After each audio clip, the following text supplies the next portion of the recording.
हाँ बच्चों, good morning. आज देखना है परमाणु संरचना। परमाणु संरचना, इसमें एटॉमिक स्ट्रक्चर या परमाणु के मौलिक कण। पहले देख लिया जाए परमाणु क्या होता है। परमाणु या एटम। परमाणु जो होता है, परमाणु शब्द का जो मुख्य रूप से थ्योरी के रूप में उपयोग किए थे सर्वप्रथम 1808 ईस्वी में डाल्टन ने किया था। तो इसमें इसी के आधार पर डाल्टन का परमाणु सिद्धांत या डाल्टन का परमाणु सिद्धांत दिए थे डाल्टन ने 1808 ईस्वी में।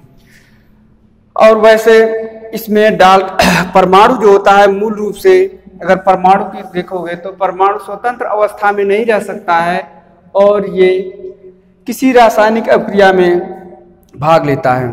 रासायनिक अभिक्रिया में मूल रूप से अगर स्वतंत्र अवस्था की बात करेंगे तो स्वतंत्र अवस्था में नहीं रह पाता है, क्योंकि इसकी संयोजकता जो होती है अपूर्ण होती है या पूर्ण रूप से भरा नहीं रहता है इलेक्ट्रॉन अक्रिय गैसों को छोड़कर।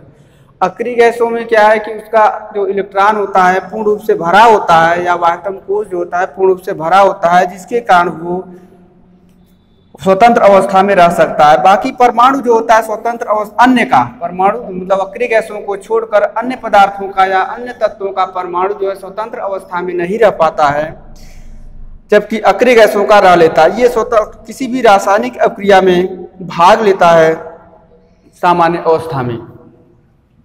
तो परमाणु जो होता है मूल रूप से दो भागों से मिलकर बनता है। एक होता है कोश और दूसरा होता है नाभिक। परमाणु की संरचना में अगर परमाणु को देखा जाए तो परमाणु जो होता है मूल रूप से दो भागों से मिलकर बना होता है, जिसे कोश, और इसको कोश कहा जाता है, और ये है आपका नाभिक।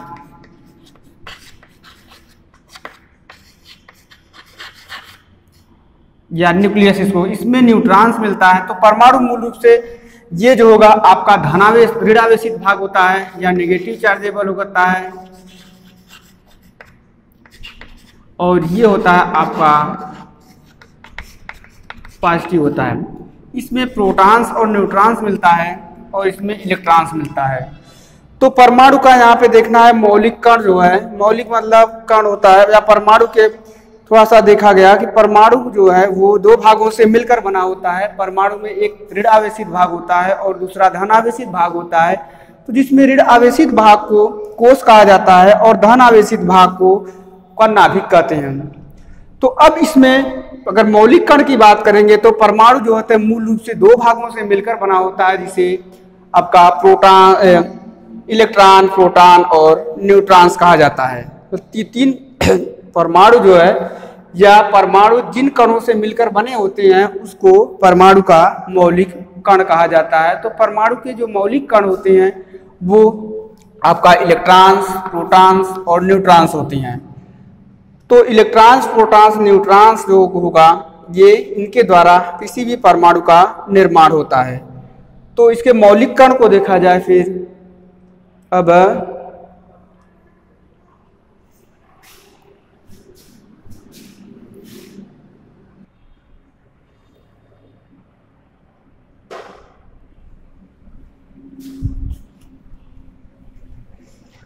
हाँ, तो परमाणु के मौलिक कण जो होते हैं वो तीन है मूल रूप से। इसे इलेक्ट्रॉन, प्रोटॉन और न्यूट्रॉन के नाम से जाना जाता है। इसे इलेक्ट्रॉन, प्रोटॉन और न्यूट्रॉन्स के नाम से जाना जाता है। जैसे पहला है इलेक्ट्रॉन।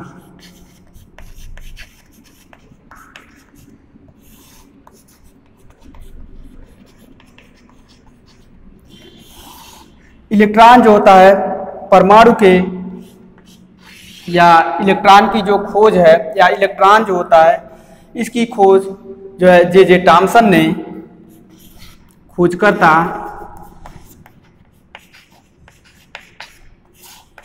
जे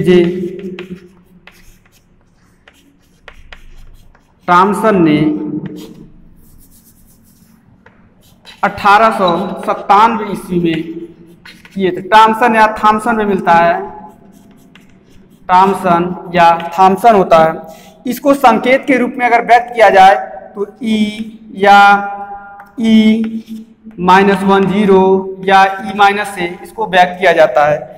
इस पर जो इकाई ऋण आवेश होता है 1.6 × 10⁻⁹ कूलाम ऋणात्मक आवेश होता है। मतलब आवेश जो होगा आपका वो 1.6 × 10⁻⁹ कूलाम नेगेटिव होता है।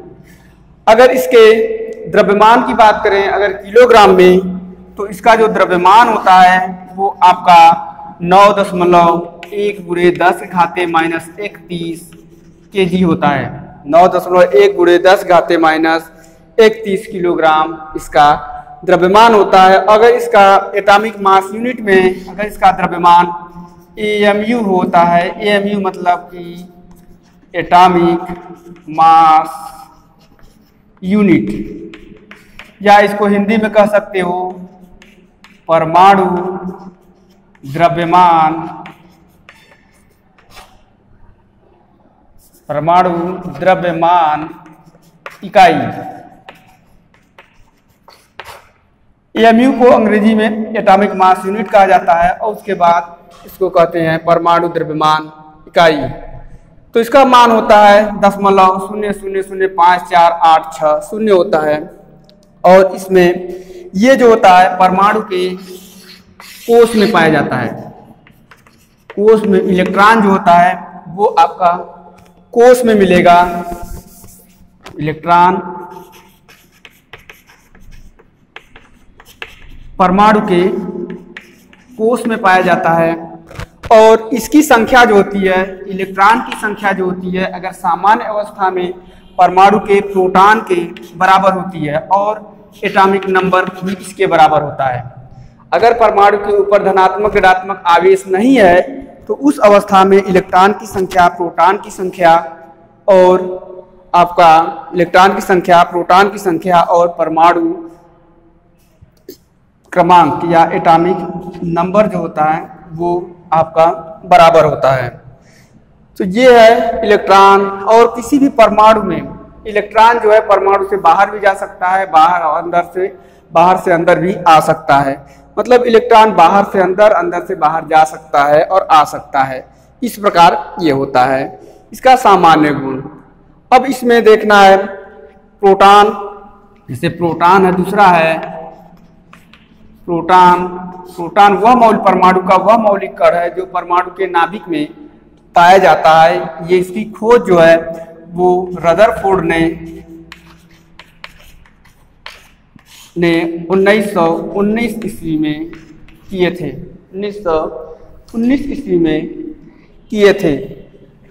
और इसमें इसका जो संकेत के रूप में होता है, अगर संकेत की बात करोगे तो इसमें P या P1 से प्रदर्शित किया जाता है। इस पर जो आवेश होता है 1.6 × 10⁻⁹ कूलाम धनात्मक आवेश होता है।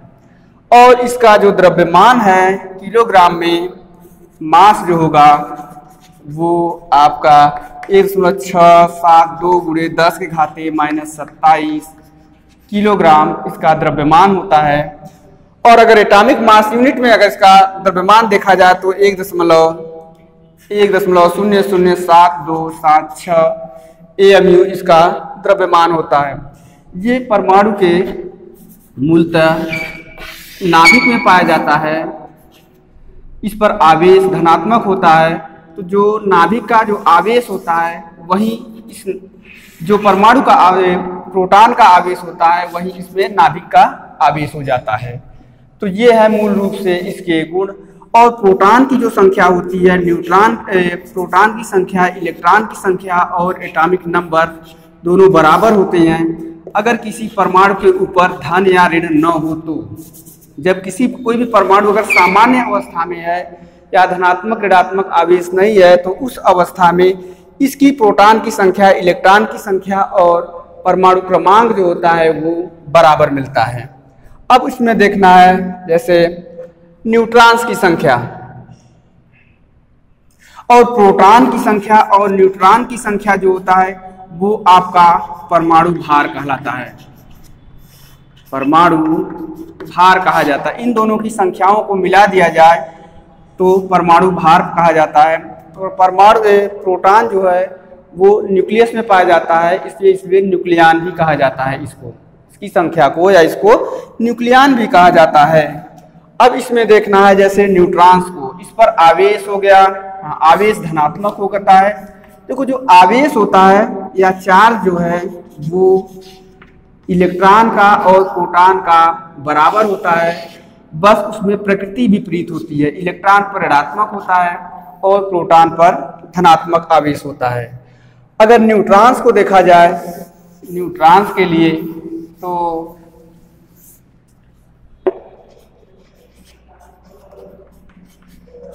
न्यूट्रॉन्स जो होता है वो सामान्यतः इसको इसकी खोज जो है चैडविक ने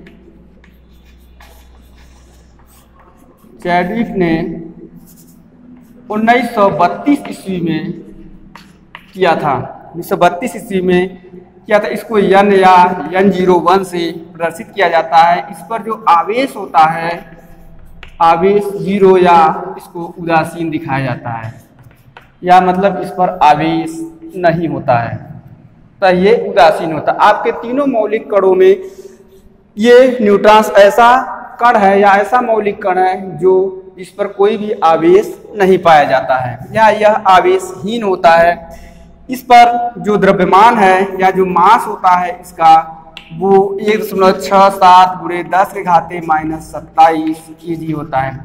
तो इसका मास मतलब कि न्यूट्रॉन्स का मास और प्रोटॉन का जो मास होता है वो लगभग 1.6 × 10⁻⁻27 kg लगभग बराबर होता है। मतलब प्रोटॉन का और न्यूट्रॉन्स का जो द्रव्यमान होता है पूर्णतः बराबर तो नहीं, लेकिन लगभग बराबर होता है।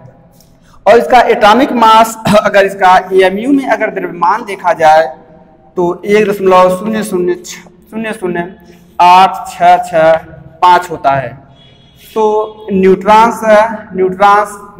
है, उसी के आधार पर इसके नामकरण संभवतः हुआ होगा। न्यूट्रल होने के कारण ये न्यूट्रल मतलब उदासीन है। देखो न्यूट्रॉन्स और प्रोटॉन्स का जो योग होता है वो आपका एटॉमिक वेट कहा जाता है, एटॉमिक वेट या परमाणु भार जिसको कहते हो, परमाणु भार। ये भी नाभिक में पाया जाता है। न्यूट्रॉन्स जो होता है परमाणु का वो मौलिक कण है जो परमाणु के नाभिक में पाया जाता है। तो ये है इलेक्ट्रॉन, प्रोटॉन्स और न्यूट्रॉन्स के सामान्यतः गुण। इसमें देखें एक ट्रा के आधार पे, तो इसमें जो कोश होता है ये है नाभिक और ये होता है कोश। ये आपका परमाणु है। परमाणु सामान्यतः गोला होता है। इसमें दो भाग होते हैं जिसमें प्रोटॉन्स और न्यूट्रॉन्स मिलते हैं और यहाँ पे इलेक्ट्रॉन्स मिलता है। तो नाभिक में इसको न्यूक्लियन भी कहा जाता है। न्यूक्लियस, नाभिक को अंग्रेजी में न्यूक्लियस कहा जाता है। तो इसमें पाए जाने वाले जो कण होते हैं उसको न्यूक्लियंस कहा जाता है। तो या तो सीधे कहा जा सकता है प्रोटॉन्स और न्यूट्रॉन्स के करीब जो संख्या होती है या उनको न्यूक्लियन कहा जाता है। प्रोटॉनों और न्यूट्रॉनों को न्यूक्लियन कहा जाता है। तो इलेक्ट्रॉन जो होता है वो परमाणु के कोश में बाहर चक्कर लगाता है। इस प्रकार ये जो होता है कोश आपका नेगेटिव होता है। अगर चार्ज की बात करोगे परमाणु के बारे में तो परमाणु का जो कोश होता है वो ऋणात्मक होता है। और अगर नाभिक देखोगे तो नाभिक जो होता है वो पॉजिटिव होता है। पॉजिटिव इसलिए होता है कि न्यूट्रॉन्स पर कोई चार्ज नहीं होता है और प्रोटॉन पर धनात्मक चार्ज है, जिसके कारण इस पर जो आवेश होगा वो प्रोटॉन्स का ही चार्ज होता है। प्रोटॉन का जो चार्ज वही उस पर चार्ज हो जाएगा। इस प्रकार कहा जा सकता है कि इलेक्ट्रॉन पर ऋण आवेश के कारण कोष ऋणात्मक होता है और प्रोटॉन पर धन आवेश के कारण प्रोटॉन जो है वो धनात्मक है, तो वह को नाभिक जो है वो धनात्मक होता है। तो सीधे कहा जा सकता है कि परमाणु जो होता है धनात्मक ऋणात्मक दोनों होता है। और कुल अगर बराबर मिलाकर देखा जाए तो अगर परमाणु बराबर है, सामान्य अवस्था में है, तो परमाणु जो होता है वो आपका उदासीन होता है। परमाणु जो है वो उदासीन होता है क्योंकि इसमें प्रोटॉन की जो संख्या होती है वह इलेक्ट्रॉन की संख्या के बराबर होती है। परमाणु में सामान्य अवस्था में देखा जाए तो इलेक्ट्रॉन की संख्या और प्रोटॉन की संख्या दोनों बराबर होती है। अब इसको बराबर होने के कारण इसको उदासीन कहा जाता है। मतलब जैसे इलेक्ट्रॉन की संख्या जो है वो प्रोटॉन की संख्या के बराबर या धन आवेश जितना रहेगा उतना ऋण आवेश है, तो वो उदासीन होगा क्योंकि प्रोटॉन पर 1.6 गुणे 10 के घाते -19 कूलम आवेश ये धनात्मक होगा और इलेक्ट्रॉन्स पर 1-1.6 गुणे 10 के घाते -19 कूलम ऋणात्मक होता है। तो अगर इनकी संख्या बराबर हो, मात्रा बराबर है, प्रकृति विपरीत है, तो ये उदासीन होते हैं। अगर किसी भी परमाणु के ऊपर धन या ऋण आवेश न हो तो उस अवस्था में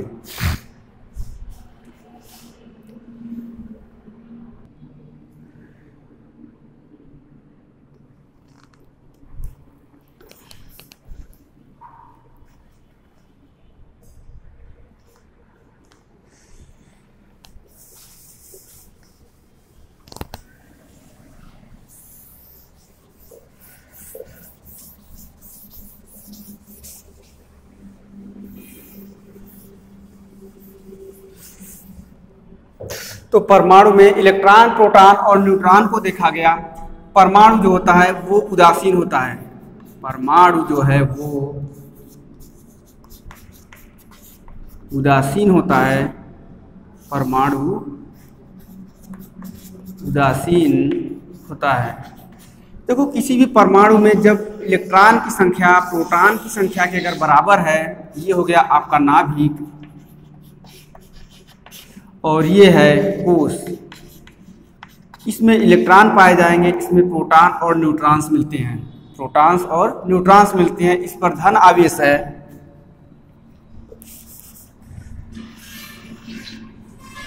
प्रोटॉन धन आवेश और न्यूट्रॉन्स जो होता है वो उदासीन होता है। तो इसमें किसी भी परमाणु के ऊपर कब इलेक्ट्रॉन, कब धन आवेश हो जाता है, कब ऋण आवेश हो जाता है, तो उसके आधार पर देखा जाए तो इसमें परमाणु में इलेक्ट्रॉन की संख्या जो होती है वो प्रोटॉन की संख्या के बराबर होती है। अब इसमें इलेक्ट्रॉन बाहर निकल सकता है, बाहर से अंदर भी आ सकता है। तो यदि इलेक्ट्रॉन परमाणु से बाहर निकलता है तो उस पर जो आवेश, मान लीजिए जैसे इसमें सोडियम का है, सोडियम का परमाणु क्रमांक 11 और परमाणु भार 23 है, तो इसमें इलेक्ट्रॉन की जो संख्या 11 होगी और प्रोटॉन की संख्या भी 11 होगी। तो मतलब 11 ऋण आवेश, 11 धन आवेश। अब इसमें से निकल क्या सकता है, केवल प्रोटॉन निकल। अब इस अवस्था में इलेक्ट्रॉन जितना धन है उतना ही ऋण है। मतलब कि इलेक्ट्रॉन बराबर 11 गुणे 1.6 गुणे 10 के घाते -19 कूलम ऋणात्मक होगा और प्रोटॉन जो है 11 गुणे 1.6 गुणे 10 के घाते -19 कूलम धनात्मक होगा। तो दोनों मात्राएं बराबर हैं, इसलिए परमाणु उदासीन हो गया। धन आवेश ऋण आवेश बराबर है तो परमाणु जो होगा वो आपका उदासीन हो जाएगा। अब इस अवस्था में जिसकी संख्या अधिक होगी, इलेक्ट्रॉन बाहर भी निकल सकता है, बाहर से अंदर भी जा सकता है। तो ये तो हो गया परमाणु उदासीन की अवस्था। धन आवेश ऋण आवेश बराबर होने के कारण परमाणु उदासीन होता है। अब कब परमाणु, किसी परमाणु के ऊपर जैसे प्लस हो जाता है या ऋण होता है, तो देखो जब इलेक्ट्रॉन परमाणु में से बाहर अगर निकल जाता है तो उसके ऊपर अगर इलेक्ट्रॉन बाहर निकलता है, उस अवस्था में जैसे इलेक्ट्रॉन आपका परमाणु 11 का देख रहे हो, तो प्रोटॉन भी 11, अगर एक इलेक्ट्रॉन इसमें से बाहर निकला तो उसके पास बचता कितना है, 10 इलेक्ट्रॉन और 12 11 प्लस 4 10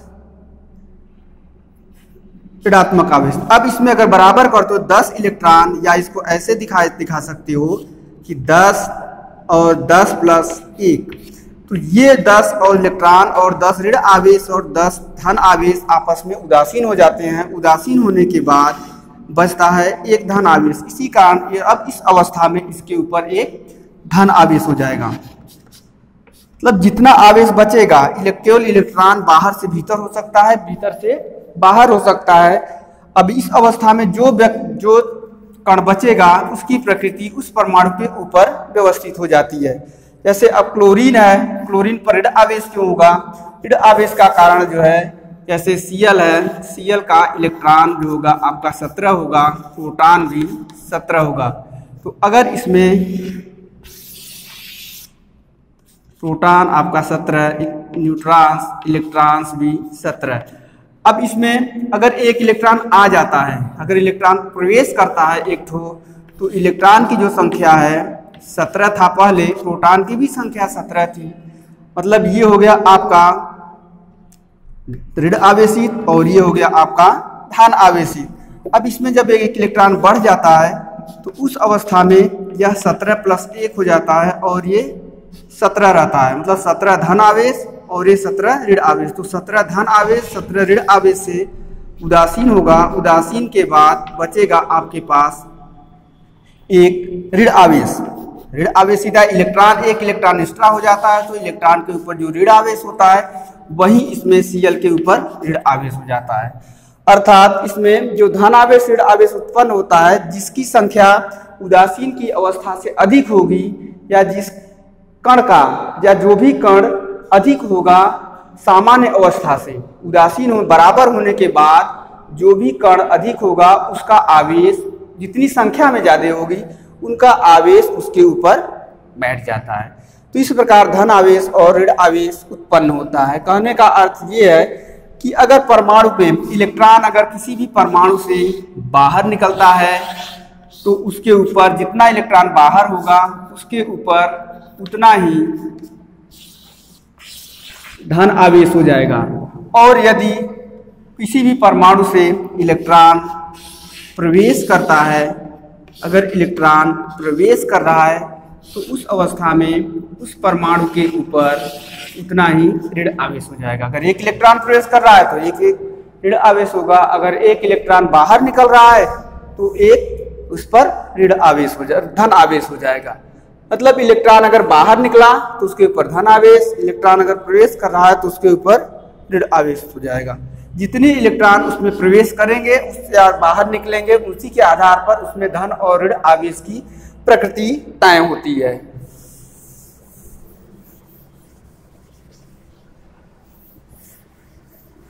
अब इसमें देखना है थोड़ा सा, जैसे परमाणु संरचना क्या होता है। परमाणु संरचना में परमाणु क्रमांक,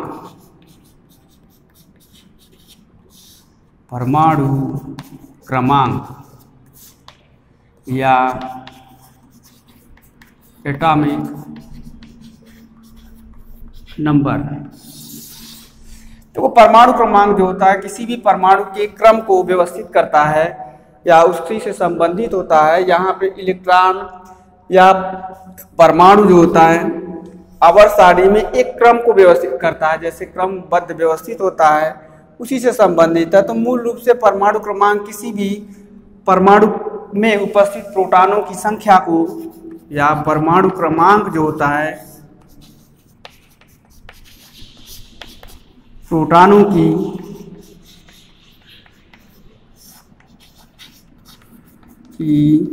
संख्या, अर्थात किसी भी परमाणु में उपस्थित प्रोटॉनों या धन अनाभिक में उपस्थित धन आवेशित प्रोटॉनों की जो संख्या होती है उसको परमाणु क्रमांक कहा जाता है। अब यह परमाणु क्रमांक अगर उदासीन अवस्था में है तो इलेक्ट्रॉन की भी संख्या इसके बराबर होगी। इलेक्ट्रॉन की संख्या ये कंडीशन में रहेगा, ये अगर उदासीन है परमाणु तब के लिए लागू होगा। परमाणु क्रमांक जो होता है किसी भी परमाणु में उपस्थित प्रोटॉनों की संख्या को प्रदर्शित करता है। यदि परमाणु उदासीन है तो प्रोटॉन की संख्या जो है इलेक्ट्रॉन की संख्या के बराबर होगी। अगर उदासीन नहीं है तो ये कंडीशन लागू नहीं होगा। मतलब परमाणु क्रमांक, प्रोटॉन की संख्या, इलेक्ट्रॉन की संख्या तीनों बराबर होता है अगर उदासीन अवस्था में है। तो उदासीन नहीं है तो ये वाला अवस्था नहीं लागू होता है, क्योंकि इलेक्ट्रॉन की संख्या हमेशा घटती बढ़ती रहती है और प्रोटॉन की संख्या जो होती है वो हमेशा बराबर रहती है। प्रोटॉन की संख्या के लिए ये अस्थाई होता है, ये संख्या के आधार पर देखोगे तो ये अस्थाई होता है।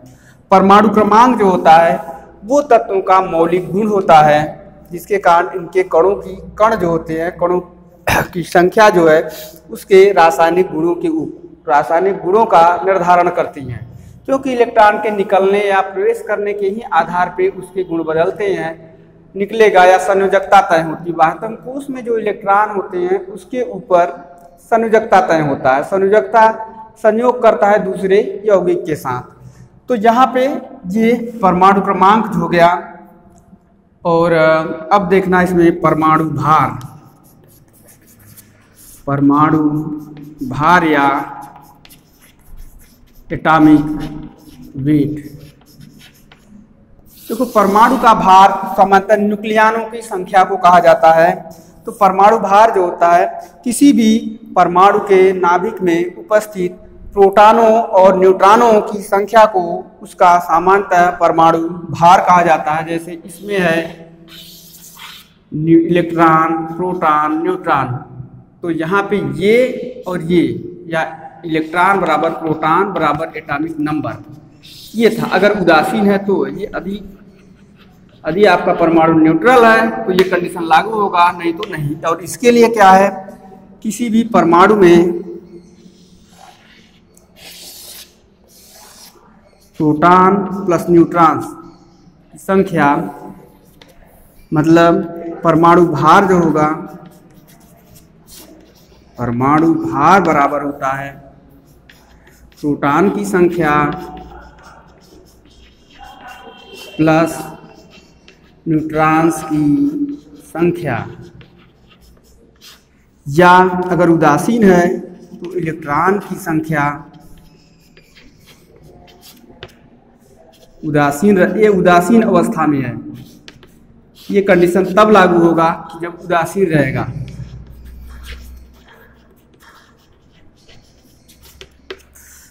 तो परमाणु भार जो होता है वो प्रोटॉन की संख्या और न्यूट्रॉन की संख्याओं के योग को कहा जाता है। या इलेक्ट्रॉन की संख्या प्रोटॉन की संख्या के बराबर होता है अगर उदासीन है तो इलेक्ट्रॉन उस अवस्था में इलेक्ट्रॉन की संख्या न्यूट्रॉन्स की संख्या का योग जो होगा वो परमाणु भार होता है। या न्यूक्लियनों की संख्या, या इसको न्यूक्लियनों की संख्या, मतलब परमाणु भार, न्यूक्लियस इसको कहा जाता है, न्यूक्लियस कहते हैं।